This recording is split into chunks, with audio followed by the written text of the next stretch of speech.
vamos a tratar un tema denso, un tema tenso, intenso, extenso, sobre lo que es la epistemología de la salud pública. No pretendo venir a enseñar nada, simplemente vengo a provocarles, a que pensemos, a pensar sobre el pensar y a conocer sobre el conocer. Porque de eso trata la epistemología, precisamente. ¿Verdad? Voy a tratar entonces de hacer un trabajo socrático. Ustedes recuerdan que Sócrates, su madre era partera, Fainarate. Y bueno, había partos, la partera.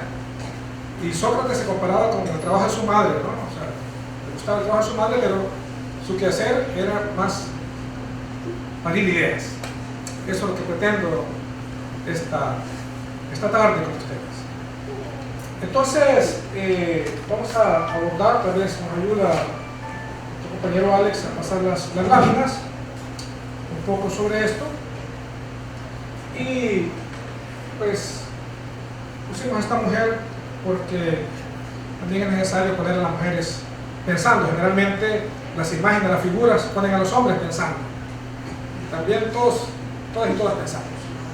¿Verdad? Entonces, el ser humano ha venido rumiando, ¿verdad?, sobre diferentes problemas, un pensar incesante sobre diferentes temáticas que le aquejan o le producen ruido para pensar.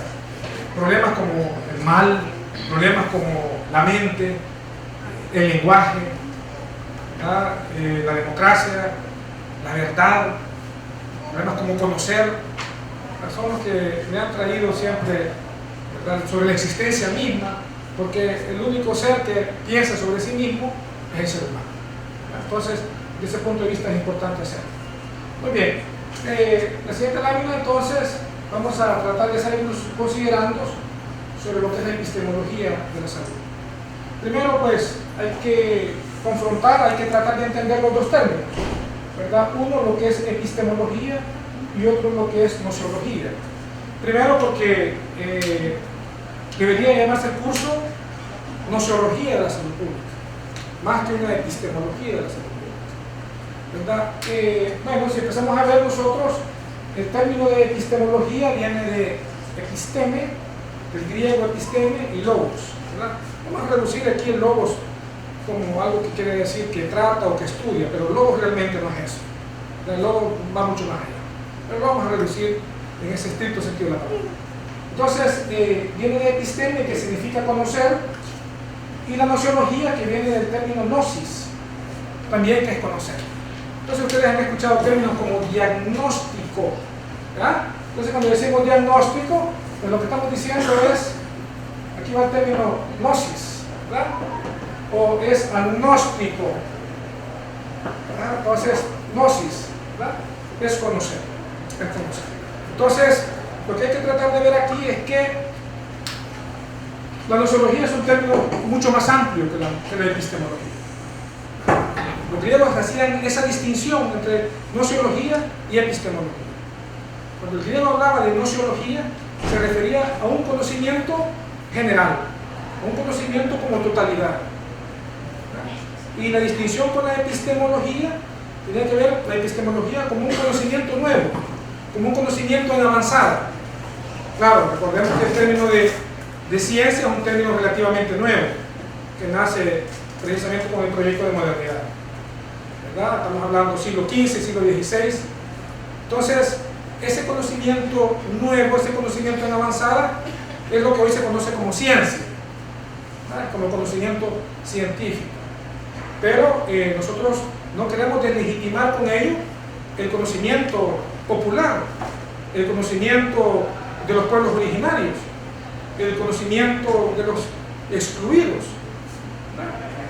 Porque hablar de episteme significa o involucra, pues, prácticamente un conocimiento aplicado a la ciencia, y hablar de la ciencia entonces excluye, ¿verdad?, a grupos poblacionales.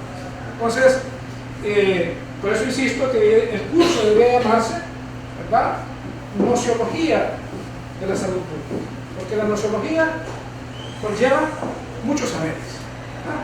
Entonces, si si empezamos a ver esa dinámica, vamos a ver que dentro de la nociología, ¿verdad? La nociología es esta, ¿verdad? Y la epistemología, o las epistemologías, porque no nos vamos a reducir o a circunscribir a una epistemología, pues las epistemologías están al interior. Entonces, la nociología es mucho más totalizante, mucho más amplia. Por eso es importante hacer esa distinción. La siguiente lámina, entonces, lo que nos está tratando de decir entonces es que nuestros pueblos originarios tenían conocimiento también, ¿verdad? Y conocían sobre salud y trataban de entender el proceso salud-enfermedad, ¿verdad? Ahora bien, lo que sucede es que recordemos que así como los griegos tenían con Homero y Jenofontes varios dioses, Zeus, ¿verdad? Eros, etc., pues también nuestros primeros pobladores también tenían dioses, y dioses que estaban relacionados pues con la naturaleza misma, ¿verdad? Con el sol, con la luna, con las plantas, con los animales, ¿verdad? Con cosas que no podían explicar, etc., ¿no? Entonces, ellos entonces decían, ¿verdad?, de que la enfermedad y la salud estaba asociada con dioses, ¿verdad? Dioses castigadores o dioses vengadores, o dioses también que eran deidades que premiaban a aquella persona con la salud, sí, pues respetaba la naturaleza y también pues obraba bien, ¿verdad? En ese sentido hay que tener eso. En la siguiente lámina entonces, ¿verdad?, vamos a ver que con los primeros pobladores también, con los pueblos originarios de nuestras tierras, Fray Diego de Landa, ¿verdad?, un religioso dominico que viene a estas tierras, ¿verdad?, nos dice que en los 1500, ¿verdad?, este se destacó por la destrucción de códices. O sea, podemos decir entonces que hubo, si estamos hablando de que lo que estamos tratando es de epistemología, estamos hablando entonces de que hubo un epistemicidio, porque lo que se trató de hacer ahí fue abolir todo el conocimiento que existía en los pueblos originarios, todo el conocimiento, los avances en astronomía, los avances en ingeniería, los avances, ¿verdad?, en el tema de la salud. Entonces, Fray Diego de Landa nos cita, ¿verdad?, que hay una destrucción de códices, ¿verdad?, y también él lo que trata de hacer es rescatar con otros historiadores la farmacopea indígena, porque también los indígenas sanaban, ¿verdad?, entendían el proceso de salud y enfermedad, ¿verdad? Y otros frailes, otros religiosos, trataron también de rescatar, por ejemplo, algunos tratamientos con raíces, plantas, flores, hojas, ¿verdad?, que se conoció como botánica médica guatemalteca. Y dentro de ese epistemicidio, algunos de los textos que sobrevivieron, por ejemplo, fue el Popol Vuh, ¿verdad? Y hay unos manuscritos, como por ejemplo la medicina del manuscrito de Chichicastenango. Ya los indígenas, los pueblos originarios, ya aplicaban purgantes, sudoríficos, diuréticos, febrífugos, coagulantes, eméticos, ¿verdad?, que se aplican contra los vómitos, los sedantes, ¿verdad? Y entonces se establecía esa relación que la enfermedad era castigos enviados por dioses o vengadores justicieros, y la salud, como decía, era pues un premio, ¿verdad?, aplicando la justicia por las buenas obras. Entonces, ¿qué podemos decir? La medicina indígena, entonces, era un arte médico-quirúrgico donde se hacía sutura de heridas, sangrías, drenaje de abscesos, emplastos, reducción de fracturas, luxaciones. Ya se hacía extracción y tallado dentario. Según cuentan los manuscritos, muchos de los tallados dentarios, ¿verdad?, era prácticamente para los militares que salían a las batallas, ¿verdad?, y se hacían tallados de dientes de tal manera que su dentadura creara temor o terror en sus rivales, ¿no?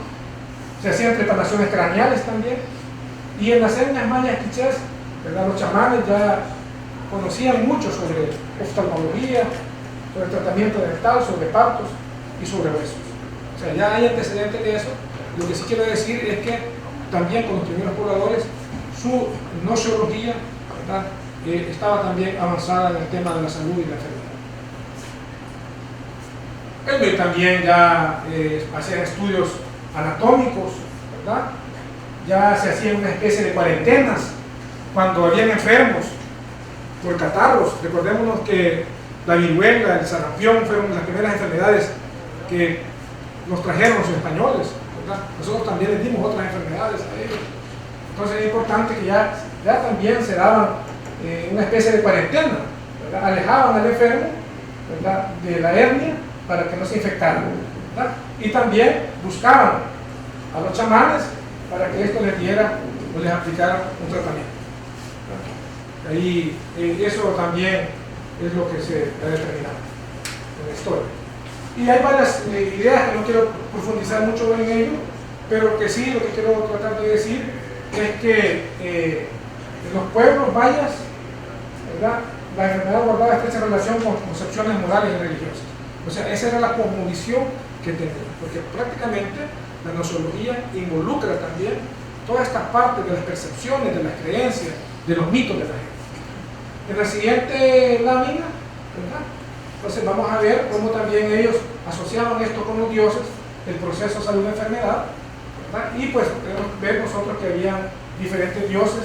El dios solar, por ejemplo, considerado el dios de la medicina, ¿verdad? Ixchel, que era la mujer, era la diosa esposa de Itzamna, ¿verdad?, que era la que encargada de las mujeres en embarazos y partos, y así sucesivamente. Habían dioses que prácticamente tenían relación estrecha con lo que es la salud y con lo que es la enfermedad. Bien, viendo entonces esto, o sea, lo que quiero tratar de llegar es que también nuestros primeros pobladores tenían una episteme sobre la proceso de la enfermedad, una episteme sobre lo que es la salud pública. Aquí lo que había que preguntarnos nosotros, ¿verdad?, y para entrarnos al tema de la salud pública, ¿verdad?, para entrarnos a estos 5 problemas epistemológicos, que prácticamente estos problemas epistemológicos surgen en un primer momento de una dualidad. Esta dualidad últimamente ya ha sido superada, pero en un primer momento surge de esta dualidad, que es una dualidad entre un sujeto, que es el que invade, ¿verdad?, y un objeto, que es el que evade, ¿verdad?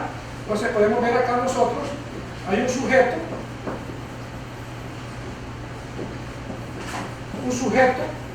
¿verdad?, y hay un objeto.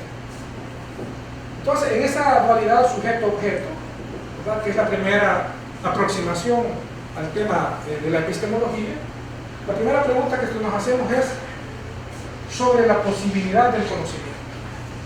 En otras palabras, lo que queremos decir es, el sujeto puede aprehender, o sea, puede agarrar, puede asir, puede capturar. El sujeto puede conocer al objeto.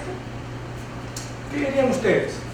¿Puede este sujeto conocer al objeto? ¿Será posible conocerlo? ¿O no será posible? ¿Qué creen ustedes?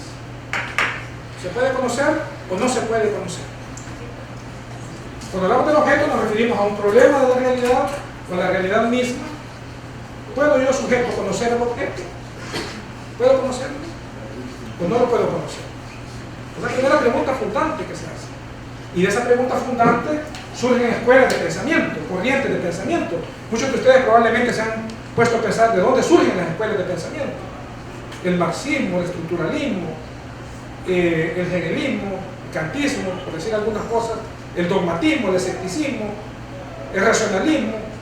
¿De dónde surgen estas escuelas? Pues estas escuelas surgen precisamente de esta dualidad. Algunas de ellas, algunas otras han sido superadas, ¿verdad? Entonces, la primera pregunta fundante es, ¿puedo yo, sujeto, conocer al objeto? Y en esa dinámica, en esa discusión, entonces, unos dicen que sí se puede conocer. Sí se puede conocer, y hay otro grupo de pensadores que dicen que no se puede conocer. Que no se puede conocer porque el conocimiento tiene límites. Por ejemplo, ¿verdad? Alguien puede decir, sí, pero yo no lo puedo conocer. Pero podríamos preguntarnos, muy bien, ¿puede conocer? Sí, muy bien. ¿Cuántas moléculas, por ejemplo, cuántos átomos tiene este pedúnculo que sostiene este mango? Bueno, necesitaría aparatos, etcétera, etcétera. Muy bien, ¿cuántas moléculas de oxígeno libera este árbol, por ejemplo, en una hora? ¿O cuánto CO2 absorbe? ¿O cuántas moléculas de agua? Etcétera, etcétera. Entonces, en esa discusión, unos dicen que sí y otros que dicen que no. Los que dicen que no se puede conocer, no se puede conocer, o sea, hay límites, hay dudas, ¿verdad? Hay una duda que dice no puedo conocer, ahora se le conoce como escépticos, o la escuela que se conoce como escepticismo, y otros que dicen que sí se puede conocer, ¿verdad? Que sí se puede conocer, que no hay límites para el conocimiento, y esto es lo que se conoce como el dogmatismo. Esa es la primera pregunta fundamental. Y de ahí, de estas escuelas, surgen otras modalidades de vertientes o escuelas de pensamiento. El intelectualismo, el academicismo, entre otras. La segunda pregunta que nos hacemos es sobre el origen del conocimiento. ¿De dónde viene el conocimiento? ¿El conocimiento viene de adentro? ¿Viene de afuera? ¿O viene de Dios? ¿De dónde viene el conocimiento? Entra ese debate entonces. ¿El conocimiento viene de adentro? ¿De afuera? ¿O de Dios? Vean. Y entonces muchos, ¿verdad?, que toman la postura que el conocimiento viene de adentro, porque precisamente esa idea del conocimiento viene de adentro, es cuando realmente, ¿verdad?, se va terminando la época o la edad medieval, el medioevo, y vamos entrando a lo que es el Renacimiento, y entonces en esa etapa precisamente muere Dios, porque ya el centro no es Dios, sino que el centro es el hombre, y entonces se genera un antropocentrismo, y en ese antropocentrismo entonces es cuando surge esa idea de que, ¿verdad?, de que el conocimiento viene de adentro. ¿Y cómo se explicaban estos pensadores de que el conocimiento viene de adentro? Bueno, era una idea muy parecida a la de Platón, la retoma de Descartes y la retoma de San Agustín. Y lo que decían estos pensadores es que los seres humanos, antes de nacer, en el momento de la fecundación, ¿verdad?, tenía incrustado una especie como de chip, el ser humano. Y en ese chip venía como una especie de ideas preconcebidas que determinaban que una cosa era esa cosa y no otra. En otras palabras, uno traía ya esas ideas preconcebidas, pero que uno se lo había olvidado prácticamente, ¿verdad? Pero cuando se enfrentaba con la realidad y al tener contacto con esas cosas, uno determinaba que esa cosa era esa cosa y no otra. Por decir algo, uno ya tenía la idea, por ejemplo, preconcebida de un caballo antes de que naciera. Esta era la idea preconcebida de caballo que tenía. Bastaba enfrentarnos con el caballo en la realidad para determinar que ese caballo era un caballo y no una jirafa, por decirlo. ¿No? Eso venía entonces ya preconcebido. Ese debate entonces pone en problemas, en aprietos a Descartes, porque incluso Descartes dice: la idea de Dios me viene de Dios misma. En ese código genético, en ese chip que yo tengo ya, viene la idea de Dios. Y yo creo en Dios porque Dios mismo me lo ha dado. Hasta ahí todo está bien, porque Descartes lo que trata de hacer es explicarse la idea de Dios. La idea de Dios. Y entonces, ¿qué resulta? Cuando a Descartes le preguntan sobre el problema del mal, ¿por qué existe el mal? ¿De dónde viene el mal? Significa que Dios también ha puesto el mal. Entonces, ahí donde Descartes dice que, bueno, lo que sucede es que hay un genio maligno, ¿verdad? El genio maligno de Descartes, ¿verdad?, que es el que nos está susurrando al oído y que nos está provocando que hagamos el mal. Por eso es que ustedes en las caricaturas, en los cómics, ven que siempre aparece un diablito con un tridente hablándole al oído, al subconsciente de las personas, y está un angelito hablándole pues que no haga el mal, sino que haga el bien. Esas ideas vienen precisamente del pensamiento eminentemente cartesiano, del pensamiento platónico, del mundo de las ideas de Platón, ¿verdad? Entonces, uno dice que viene de dentro, el otro dice no, viene de fuera. El conocimiento viene de fuera. Y ese conocimiento que viene de fuera, yo lo que hago es que lo percibo con los sentidos, ¿verdad? O sea, los sentidos son los que me determinan. Descartes dice, no es cierto, los sentidos nos engañan. Por ejemplo, dice Descartes, ¿verdad?, confundimos el estado de vigilia con el estado de sueño, ¿verdad? Por ejemplo, ahorita ustedes creen que están en una conferencia, en una plática sobre epistemología, pero realmente lo que están ustedes ahorita es soñando. Están soñando que están acá, pero realmente no es así. Sus sentidos los están engañando, creyendo que están en una plática, en un conversatorio sobre esto.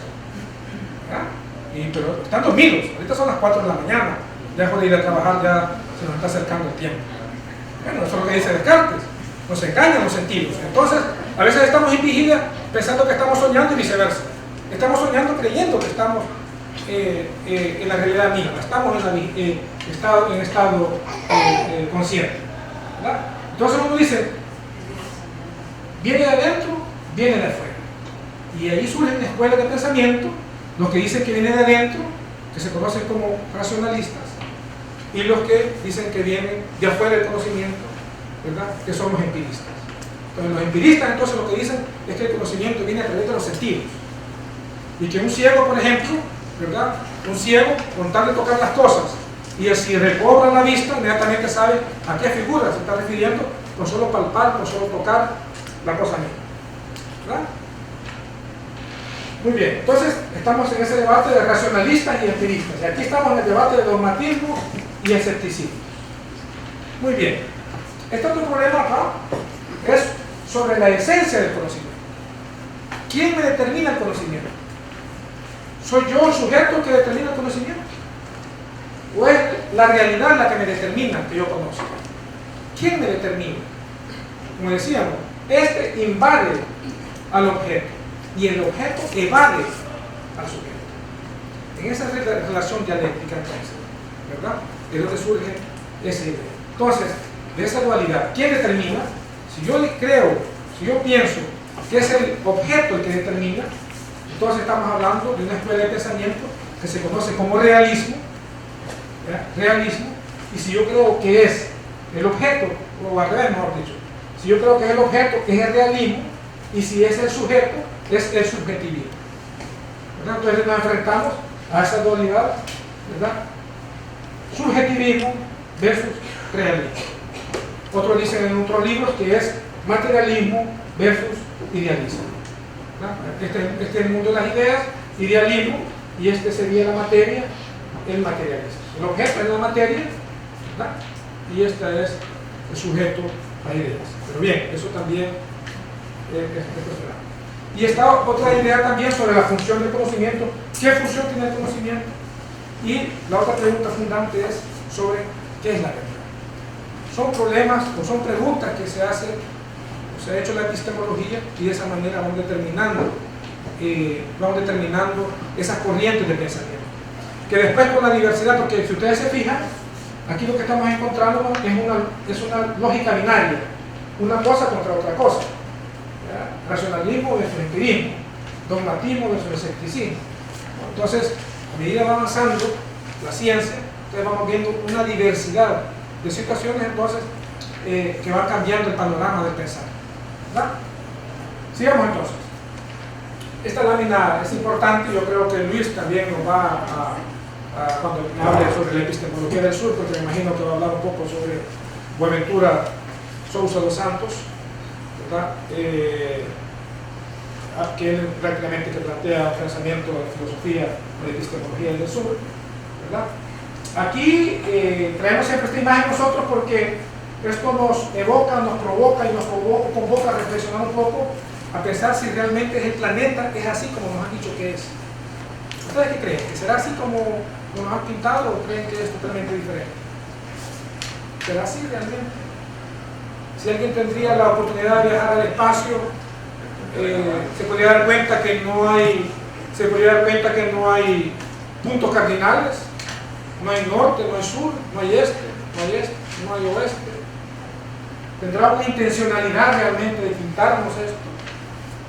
Pues yo creo que sí tiene una intencionalidad, ¿verdad? Y eso pues tiene que ver con la epistemología del norte global precisamente, ¿verdad? Porque si nosotros empezamos a ver, fíjense ustedes cómo esto no es subconsciente, nos engaña, ¿verdad? Tenemos la siguiente lámina, profesor.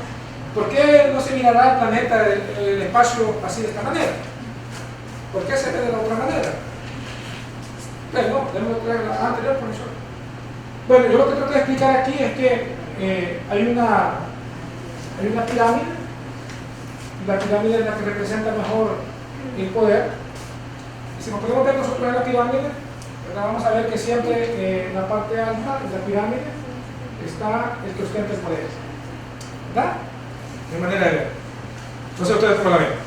Entonces, si ustedes se fijan, en las religiones, por ejemplo, en la religión católica, vamos a ver que arriba está el Papa, los cardenales, los obispos, los sacerdotes, por último, los feligreses. Y con esto del proyecto de modernidad, también, ¿verdad? En el proyecto de modernidad vemos que hubo una jerarquización y podemos ver que arriba estaban, con el proceso de colonia que se da, arriba estaban los peninsulares, los criollos, los mestizos, negros y por último indios. Pues algo parecido creo yo que también es la intencionalidad realmente de representar de esta manera y no de otra el continente. Porque el continente también se pudo haber reflejado o enseñado, ¿verdad?, de esta otra manera, ¿verdad? O sea, que quedara el continente horizontal, o se pudo haber hecho del otro lado, ¿verdad? O sea que probablemente, si lo hubieran hecho del otro lado, probablemente el Salvador ocupara una posición probablemente hegemónica. Entonces, a mi manera de ver, ¿verdad?, si arriba está realmente lo que ostenta el poder, pues podemos ver entonces nosotros muy bien que en esta franja están los países poderosos, tanto de Europa como del norte de América. Muy bien, ya. Lo siguiente. Muy bien, entonces, entrándonos entonces a pensarlo sobre lo que es la epistemología en salud pública, ¿qué podemos decir sobre ello? Primero, que el tema se complejiza cuando hablamos de salud pública, porque salud pública no es un concepto, sino que salud pública es una categoría. Cuando hablamos de categoría nos estamos refiriendo a ese conjunto de conceptos. Entonces, la salud pública entonces trasciende como categoría porque no se trata de la sumatoria de dos conceptos, de salud y pública, sino que estamos hablando entonces de conceptos que cada uno de ellos tiene una connotación y una denotación, ¿verdad? Por ejemplo, ¿verdad?, la salud, ¿verdad?, está imbuido o está dentro de otro proceso que es salud y enfermedad. Por eso cuesta entender un poco el tema de salud. Ya cuando lo conjugo como con salud pública, se complejiza todavía más. Y si leyéramos, por ejemplo, a Adam Smith, ¿verdad?, nos daríamos cuenta que también nos impulsionaríamos al tema de lo público y lo privado. Entonces, cuando hablamos de salud pública, ¿verdad?, estamos prácticamente conjugando dos conceptos que prácticamente lo que hacen es complejizar la idea. La idea, porque ya no lo veo solamente como salud, sino que también ya lo conjugo con lo de salud pública, que tampoco es la sumatoria, ¿verdad? No es la sumatoria de individuos que son atendidos, sino que es más visto como una totalidad. Muy bien, la siguiente. Entonces, viendo este tema, ¿verdad?, la salud pública, hoy día lo que hacemos nosotros, viéndola como disciplina, la vemos como una parcela, como un fragmento, lo vemos como una porción de una totalidad, ¿verdad? Pero creo, a mi manera de ver, que es realmente una visión errada de cómo debe verse la salud pública. Porque la salud pública debe verse más como parcelas, como fragmentos, debe verse como una totalidad, ¿verdad? Entonces, ¿qué sucede si nosotros fragmentamos la salud pública y no la vemos como una totalidad? Si la fragmentamos nosotros, si la reducimos a parcelas de realidad, entonces lo que estamos nosotros haciendo es reduciendo su naturaleza, reduciendo su esencia, ¿verdad? Y entonces estamos perdiendo ese carácter panóptico, ¿verdad?, ese carácter de visión totalizante de la realidad. Porque la salud pública lo que hace es prácticamente conjuga las diferentes áreas o diferentes dimensiones de la realidad. O sea, la salud pública, en otras palabras, es la que tiene que ver con las diferentes áreas de dimensiones de la realidad misma. Por ejemplo, lo social, lo económico, lo cultural, lo político, lo ideológico, lo institucional. O sea, que si no vemos la salud desde esta totalidad, entonces si yo la quiero ver la salud únicamente desde el punto de vista económico, la salud pública desde el punto de vista económico, desde el punto de vista de la cultura, ¿verdad?, estoy fragmentando. Entonces significa que la salud pública entonces debe verse de esa manera totalizada. Muy bien. Sí, entonces la pregunta fundante que nos hacemos, la primera pregunta que nos hacemos es, primero, ¿verdad? ¿Estamos comprendiendo realmente la verdadera naturaleza de lo que es salud? Porque muchos todavía estamos en estado de interpretado, repitiendo la definición de salud de 1948. Bueno, cuando digo estado interpretado es un término que ocupa Heidegger, que lo que Heidegger dice es que nosotros estamos en una situación heterónoma. Quiere decir que nosotros simplemente no pensamos por nosotros mismos, simplemente estamos repitiendo lo que el otro dice. O sea, cuando Heidegger dice que somos heterónomos, lo que trata de decir es que simplemente yo escucho en la radio a un comentarista, yo escucho una conferencia, yo escucho una entrevista de alguien y no hago ninguna valoración propia, y lo que hago nada más es tomar como propio lo que el otro dice y simplemente repito. Esa es la heteronomía o el estado interpretado que Martin Heidegger hace. Y nosotros entonces, vean ustedes, desde 1948 venimos definiendo lo que es salud, ¿verdad? Tal cual la OMS nos ha dicho que es la salud. Y yo no estoy diciendo entonces que esa definición no esté buena. Lo que estoy tratando de decir es que ya los procesos son dinámicos y esa definición, a mi manera de ver, ya quedó en desuso. Y es necesario entonces, ¿verdad?, construir, reconstruir una nueva definición de lo que es salud. Porque la salud no solamente es lo que la OMS dice, ¿verdad? La salud es lo que está determinado por lo social. Es lo que la gente en las comunidades hace día a día. O sea, no es exclusivo para el trabajador de salud, no es exclusivo para nuestra compañera enfermera, no es exclusivo para el compañero médico, ¿verdad? Porque la salud se construye en comunidad, ¿verdad?, de una dimensión social. Está determinado entonces por lo social. Entonces nosotros lo que hemos hecho, fíjense ustedes, hemos aprendido de la salud no por la salud misma, hemos aprendido de salud a través de su opuesto. O sea que nuestros establecimientos de salud han sido generalmente establecimientos de enfermedad, no han sido establecimientos de salud. Y los compañeros médicos y enfermeras y algunos otros educadores para la salud, por ejemplo, a nosotros no nos han enseñado a educar en salud, nos han enseñado a educar en enfermedad. Y el médico lo que le prepara no está preparado a atender la salud, está preparado a atender la enfermedad. O sea, en eso es especialista el trabajador de salud hoy día. En su opuesto, en el opuesto de la salud, que es la enfermedad. Y nuestros establecimientos de salud no son de salud, son de enfermedad. Y por eso es que muy bien, ¿verdad?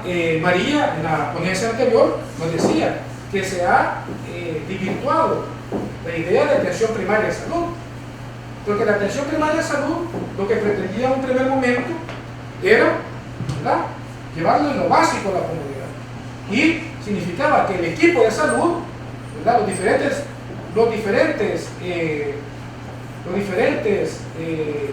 trabajadores de salud, ¿verdad?, llegáramos a la comunidad. Eso era la idea principal que tenía el espíritu genuino de la atención primaria de salud. Pero esto se desvirtuó y entonces en lugar de que el trabajador de salud llegara a la comunidad, ¿verdad?, era la comunidad la que entonces salía de su comunidad, los pobladores de la comunidad salían a buscar el establecimiento de salud. Esto se fue degenerando de tal manera, ¿verdad?, que se perdió ese espíritu o esa idea principal que tenía la atención primaria de salud, ¿verdad? Y entonces hemos sido preparados, como decía anteriormente, a trabajar en lo opuesto de la salud, ¿verdad? Hemos sido preparados para eso. E incluso muchos tienen ese paradigma, esa visión errónea de que un proyecto de salud es construir una clínica, un hospital, ¿verdad? Eso creen que es un proyecto de salud, ¿verdad? Hace como 6 meses atrás estuvimos en la comunidad inaugurando una casa comunal y cuando me pidieron a mí que diera unas palabras, pues yo felicité a todas y a todos y les digo, pues me siento contento con este proyecto de salud. Pues todo el mundo le causó risa, le ha dicho se equivocó del discurso, porque trabaja en el Ministerio de Salud, a lo mejor se equivocó del discurso. Pero realmente una gente a veces pierde la dimensión de lo que es salud, porque cree que la salud se circunscribe nada más al área de la salud.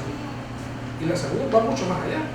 Entonces, cuando yo hablaba de que esa casa comunal era un proyecto de salud, es precisamente porque en esa casa comunal, pues ahí se hacen aeróbicos por la noche, ahí se enseñan a los niños y a las niñas a tocar música, ahí se enseñan a los niños y a las niñas a dibujar, ahí llegan mujeres y hombres a aprender sobre huertos caseros.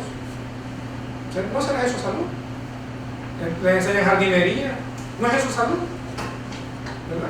Entonces, tratar un poco de romper esos paradigmas, esos modelos mentales que tenemos preconcebidos, realmente es una tarea fuerte que hay que deconstruir. Y entonces, estas reflexiones entonces que estamos haciendo arriba, ¿verdad? Si realmente, ¿verdad?, nosotros estamos concibiendo la salud como debe de ser, ¿verdad? Aquí la otra que remarca es que si para educar en salud no hay primeramente que alfabetizar en salud. Porque vean, uno cree que el analfabeta es una persona que no sabe leer y escribir. Pero hay personas que fueron a la escuela, aprendieron a leer y escribir, pero nunca más han vuelto a agarrar un libro, nunca más han vuelto a agarrar un cuaderno, nunca más se han introducido procesos educativos.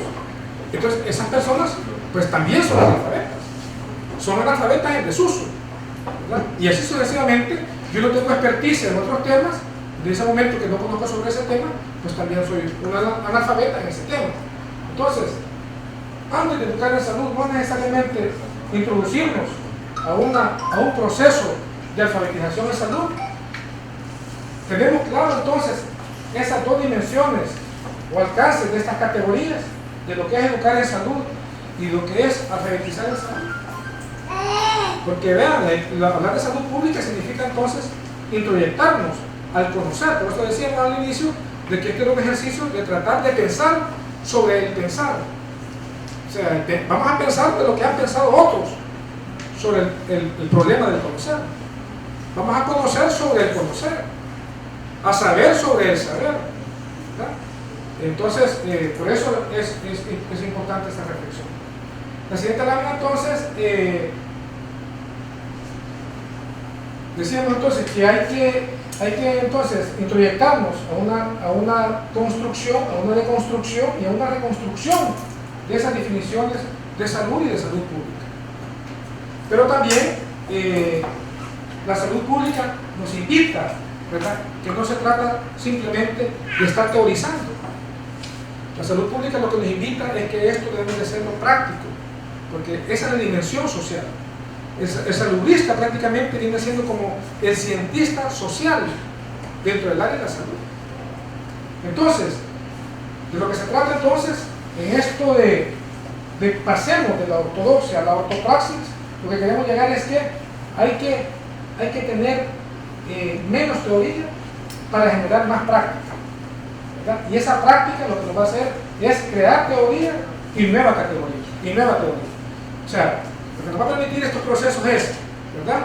Si yo, por ejemplo, quiero reconstruir lo que es salud, yo lo que hago primero es tomar las definiciones de lo que es salud. Pero la práctica misma me va a decir a mí entonces cómo entonces se entiende la salud a través del sentir, del pensar, de las percepciones, de las cosmovisiones de la gente. Entonces me voy dando cuenta entonces que la salud prácticamente no radica en la definición que tenemos y que la salud la hacemos todas y todos. No es exclusivo de un sector o de un grupo de profesionales en lo particular. Entonces por eso decimos que debemos de pasar de esa ortodoxia a esa ortopraxis. Muy bien. Entonces, ¿qué significa lo anterior entonces? Pasar de la ortodoxia a la ortopraxis, ¿verdad? De la opinión a la praxis. ¿Qué significa? Significa entonces que nosotros debemos de generar nuevos espacios. Y por eso, si ustedes se fijan, estos términos los hemos puesto a propósito, en el sentido de que nos invitan, ¿verdad?, nos exhortan a actuar, ¿verdad?, a la praxis. Entonces por eso hablamos de una educación, de una participación, de una genuina participación. No es una participación manipulada, no es una participación cosmética, sino de una participación significante, donde la gente, ¿verdad?, está de manera consciente y de manera voluntaria, organizada y participando y tomando decisiones, ¿verdad? Hablamos de comunicación, de eso estamos hablando. ¿verdad? O sea, de pasar entonces a la acción misma. Eso es lo que nos está indicando la salud pública. Entonces, tener entonces la postura que debe tener un saludista, entonces queremos decir, debe tener una postura ética y una postura ideológica, política. Y en ese sentido, ¿verdad? Aquí nosotros nos vamos a encontrar con unas líneas teóricas a seguir. Seguimos las posturas hegemónicas, o sea, seguimos las posturas de los países industrializados, de los países poderosos. Seguimos esa postura. Incluso la OMS a veces nos da directrices que responden a los intereses poderosos, por ejemplo. O seguimos una postura contrahegemónica, de resistencia ante lo que los otros quieren decir. ¿Qué quiero decir con esto? ¿Verdad? Ustedes saben, por ejemplo, que hay posturas contrahegemónicas en la salud pública. Por ejemplo, las posturas del movimiento de salud por los pueblos o de la Asociación Latinoamericana de Medicina Social, por ejemplo, que son posturas contrahegemónicas, con todo aquel aparataje, ¿verdad? Del gran emporio del farmacéutico, del gran emporio tecnológico. ¿Qué postura vamos a tomar entonces? ¿A favor, ¿verdad?, de esa corriente, o vamos a ir en contrapelo, o vamos a ir en contracorriente, ¿verdad?, tomando esa postura de resistencia y de esa postura crítica y de esa postura que prácticamente no permite que nos sigan o nos mantengan en el estado de letargia que hoy día nos tiene. ¿Qué es lo siguiente? Entonces, el saludista entonces debe ser identificado, debe ser reconocido entonces como el cientista social en el campo de la salud, ¿verdad? Y para ello entonces sus herramientas de trabajo deben estar enmarcadas bajo una formación filosófica, porque el problema también es que no tenemos una percepción filosófica, ¿verdad? No pensamos o no queremos hacer ese esfuerzo, debe tener una función sociológica y también en una metodología de investigación de las ciencias sociales. Cuando digo esto es porque todavía nosotros estamos muy identificados en las ciencias sociales con métodos de investigación propios de una cultura, bueno, esto lo llamamos neopositivista nosotros, ¿verdad?, de una postura evidentemente numérica, de investigaciones evidentemente cuantitativas. La salud pública nos invita entonces hoy día a romper esos esquemas, ¿verdad?, porque los métodos de investigación hoy día son métodos de investigación evidentemente de tipo biologicista, individualistas, ¿verdad?, se reducen a esos fragmentos numéricos, al dato, ¿verdad?, y entonces a lo que nos está indicando esto, a que debemos nosotros también de optar por otros métodos de investigación, ¿verdad?, como el método de investigación cualitativa, por ejemplo, ¿verdad?, como el método de investigación histórica. Digan ustedes, nosotros adolecemos de investigaciones de corte histórico, de investigaciones de tipo dialéctica, ¿verdad? Y cuando a veces yo hablo de métodos de investigación dialéctica, la gente me dice, ¿de qué está hablando? ¿Verdad? O sea, ¿cómo quiere usted que hagamos investigación dialéctica si ni conocemos ni las categorías ni las leyes dialécticas? O investigación de acción participativa, o investigaciones, ¿verdad?, que requieren de mayor nivel u otra forma de abordar los problemas. Entonces, a eso nos está invitando, ¿verdad?, la salud pública, nos está invitando entonces a que debemos de tener una base filosófica, una base sociológica, porque como decíamos nosotros, la salud pública está imbuida en esa determinación social y está también, ¿verdad?, para conocerla, para interpretarla, para tener una lectura. Necesitamos entonces conocer sobre los diferentes métodos, los diferentes métodos de investigación. Eso es importante. Entonces, debemos de hacer un gran esfuerzo entonces. Fíjense ustedes, parece que no lo es, pero sí lo es. Debemos de hacer un esfuerzo para producir un nuevo pensamiento en salud pública. Esto entonces significa que esto nos conlleva, nos invita a abordajes, a enfoques a metodologías y ejercicios sociales que se construyen con la gente misma. Si yo quiero ser un trabajador de salud pública, ¿verdad?, desde la academia, desde el Ministerio de Salud, desde la instancia de salud del trabajo, pues realmente no vamos a pasar, pues, no vamos a hacer grandes logros, grandes avances.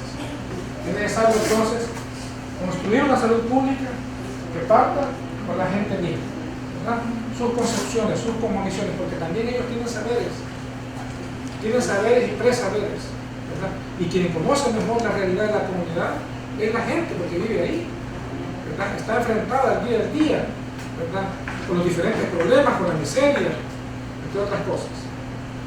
Entonces, alguien lo que dice, por ejemplo, ustedes no sé si han escuchado a Sloman Zizek, por ejemplo, ¿verdad?, lo que nos dice es que hemos hecho muchas cosas, y esas cosas que hemos hecho no han resultado.